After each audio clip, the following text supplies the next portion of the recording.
Hello, everyone. Thank you for joining. This is Firas Askar here with LIS 5472 in my digital library presentation. Today I will be presenting Europeana. That's www.europeana.eu. And we begin right here on their homepage. As you can see, it's nice and clean, user friendly. Here we have a unified search engine that helps us search the entire digital collection. You can actually look within that search bar. It says search 50 plus million items. So it is indeed a very big collection. Just below it states that it's funded by the European Union. Along with the European Union, the Europeana Foundation is its host institution, and its funding and strategic support comes from the European Commission. Now, let's start surfing, see if we can find Europeana's mission. Right here, as we begin to scroll down, you'll see Explore by Theme. Thematic categories is pretty much how Europeana categorizes all its collections. For now, let's just skip the stories, galleries, subscriptions, and here we are, right here, with Europeana's mission. The mission: to empower the cultural heritage sector in its digital transformation. Europeana develops expertise, tools, and policies to embrace digital change and encourage partnerships that foster innovation. With that being said, let's find out who these partners are and who all this is for. We're going to go to more information. With some light surfing, I find most of the answers right here. It states that Europeana is for who you think it's for: enthusiasts, professionals, teachers, researchers.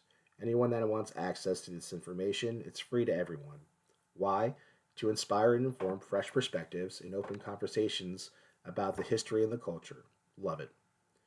Again, here stated, it has millions of items. It has them categorized again: image, text, sound, video, and 3D items. And these are clickable. I can click any one of these and it'll throw me into an ocean of images. As we scroll down a little bit further, we find out who can contribute. And it can't just be anyone like me or you. It does state that all of this information comes from European institutions like galleries, libraries, archives, and museums. How it's collected? Well, it states right here, it's collected by a network of aggregators. These aggregators check the data, they enrich the data, they upload the data. If we were to dig a little bit more, we'd find the Europeana data model. This is the interoperable framework that ensures that the content from different sources can be accessed and discovered through this one single platform. Now let's backtrack and see, well, let's start surfing, see what we can find.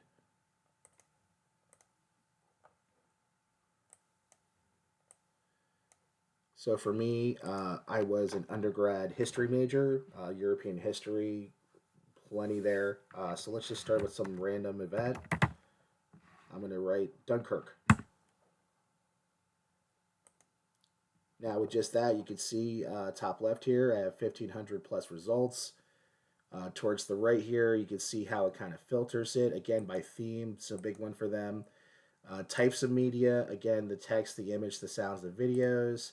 This is actually really cool right here. This you can actually see if you're allowed to use it for copyrights with conditions, yes, and maybe seek permissions. For those of you who are unfamiliar with Dunkirk, Dunkirk was a situation where the Nazis were invading France. The British Army sent reserves to help them out, but unfortunately, the British Army got stuck between the English Channel and the Nazis, and the whole army, I think 300,000 plus men, were stranded on a beach. The Germans took their time to bomb them. Meanwhile, back in England, Prime Minister Churchill enabled Operation Dynamo to save them. That was when they sent all the little boats to pick them up. So if we actually browse through here, we could see maps, commemorative coins, documents right here. Here's a really cool one. Looks like a painting. Let's go ahead and click this. Very nice. This actually, in this painting, actually kind of describes what I just told you about the whole situation. Here's where the Nazis were bombarding. You can see on the beach the stranded soldiers, little boats that are ferrying them back and forth. I think after all this was said and done, They ended up saving about 300,000 men. So even though it was a failure, it was a success at the same time. And it was nice that someone here made this portrait. With that being said, we can scroll down and get all the metadata for this portrait. The contributor, the subject, the type. Here's all metadata. Let's click that. Perfect. Okay, so here's something we should all be kind of familiar with. Contributors, subject, type, date, identifier. That's a great one. Extent, format, year.